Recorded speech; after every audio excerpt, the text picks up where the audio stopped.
Hello, Mary. Hi. Hi, this is editor Bill Hernandez at rockbandreviews.com in Fort Lauderdale, Florida. How are you? Very good. How are you? Wonderful. Do you have a few moments to speak? Oh, yes.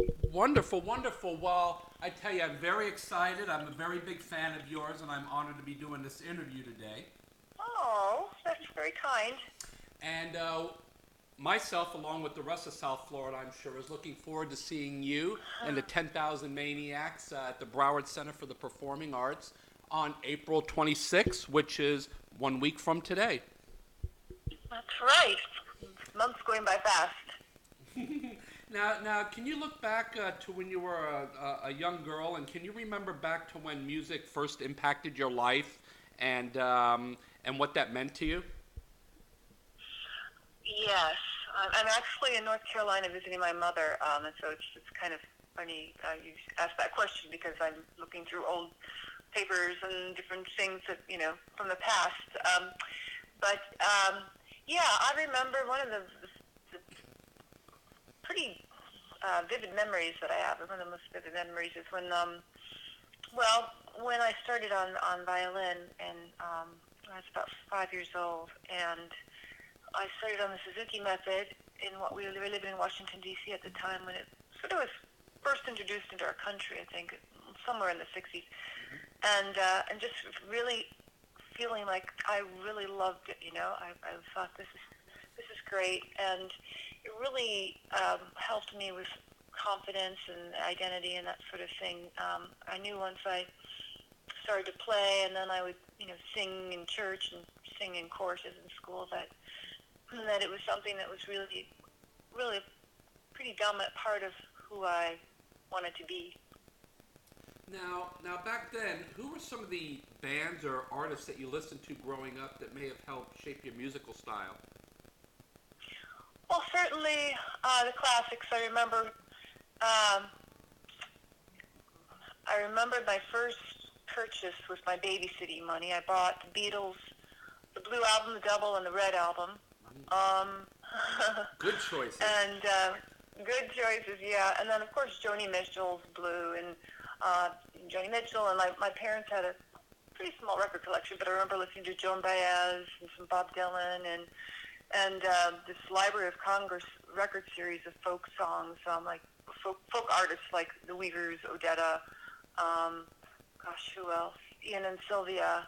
So that, I think, really did influence me a lot, because that was the musicality of the Beatles and the musicality of these different groups like that. It was a nice way to be introduced into pop culture and pop music. Yeah. Well, first I got to say also congratulations on, now 25 years, 10 years as lead with 10,000 Maniacs. I mean, did you know back then when you stepped into the lead spotlight that you would still be doing this today?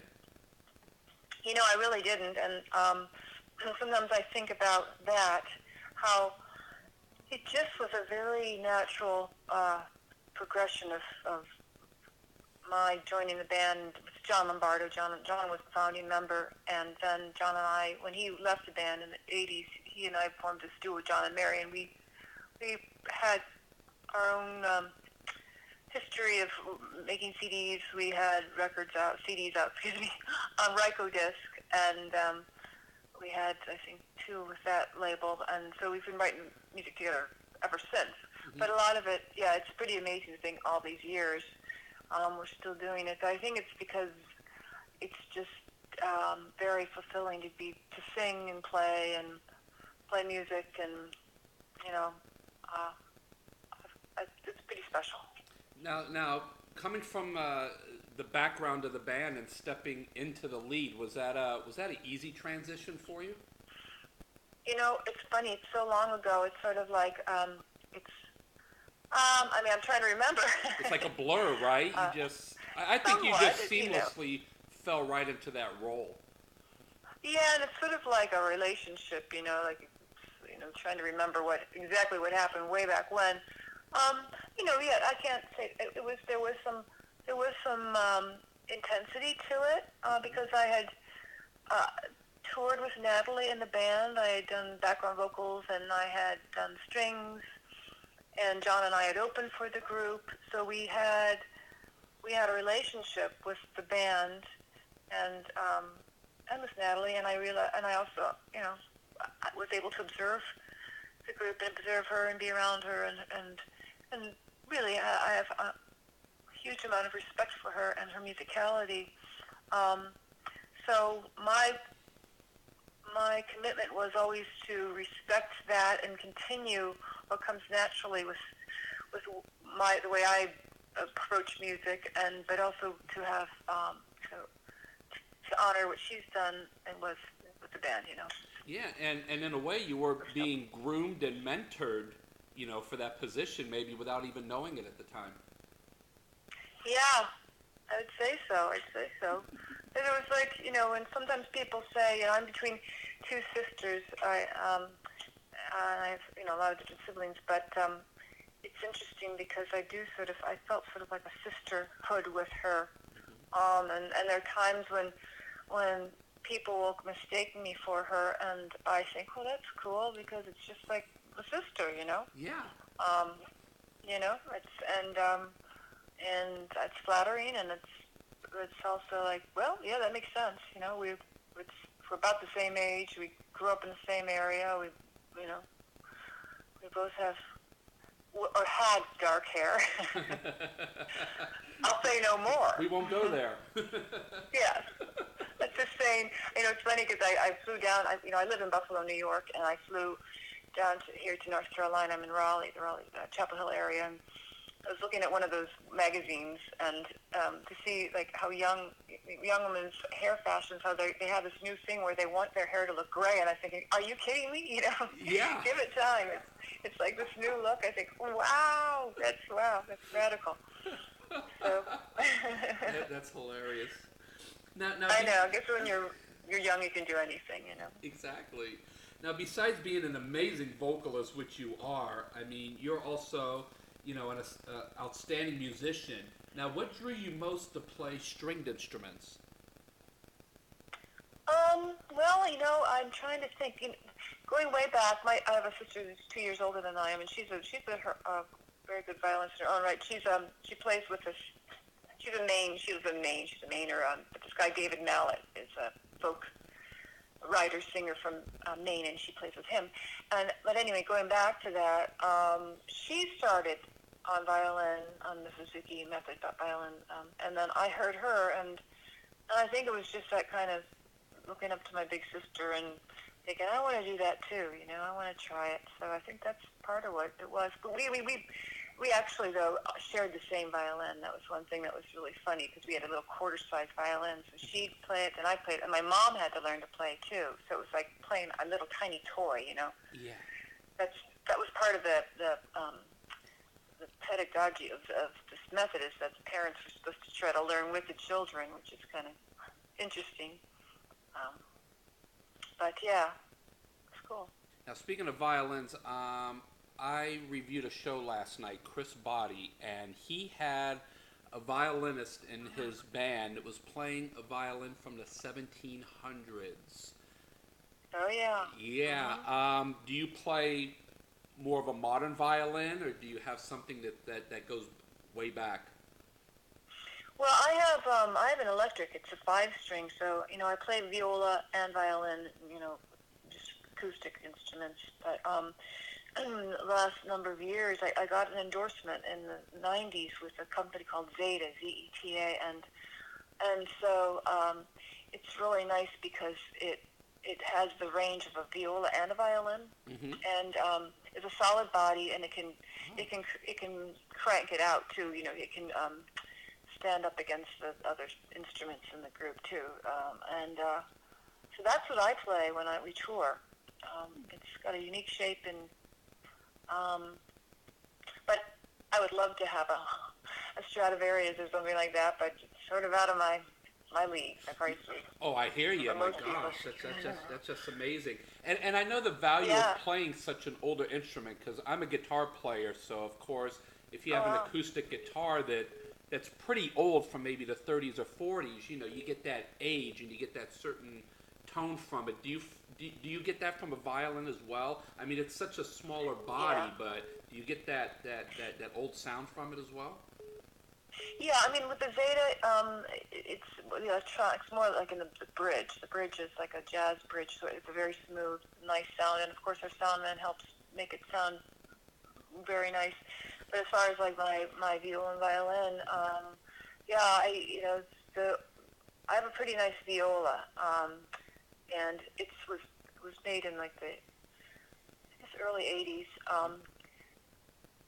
But it's there. Yeah, the older ones. Like I heard a concert at the Buffalo Philharmonic, and the woman was playing a Stradivarius, and it was beautiful. A lot of times now they have great players. They get to almost like rent them out, or they get to Ah, keep playing on them. But yeah, there's a lot of wonderful instruments. There really are. It's just being able to find them and have the funds to buy them and all that stuff. I'm sure it's the same as guitar.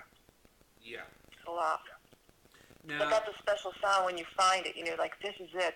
I got to keep this. yeah, it's a keeper. Yeah. Mhm. now, Mhm. now your voice is also your instrument. What do you do, if anything, to maintain your vocals while you're on tour? Mm, let's see. Drink a lot of water.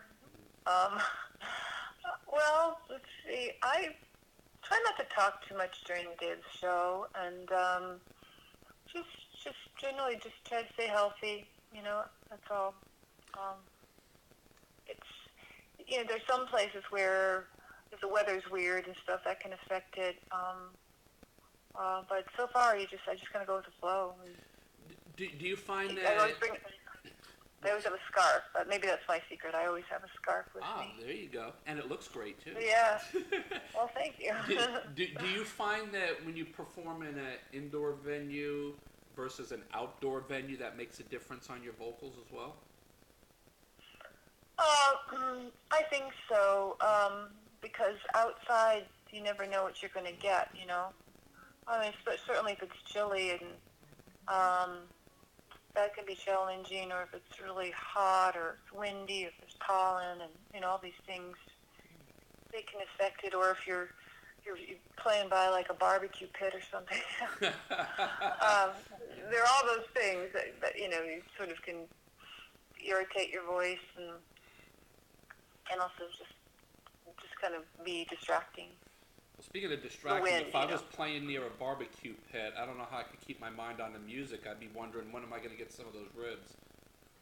Oh yeah, I mean we have places we play. There's this place we played a lot called City Winery, and they have them around the country. And so people are sitting at tables of the sort of like the long tables, and they serve their meals, and they're right in front of me, So and they're drinking the wine and drinks and stuff. So there are times I can just smell like if they have like broccoli or Brussels sprouts or their pasta, I can smell it coming right up on the stage.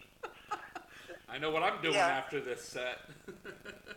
Yeah. So it's like I can kind of look around and see. Well, I guess because sometimes we do 2 shows at these places. So I say, well, I think that's what I'm gonna have for dinner. About that.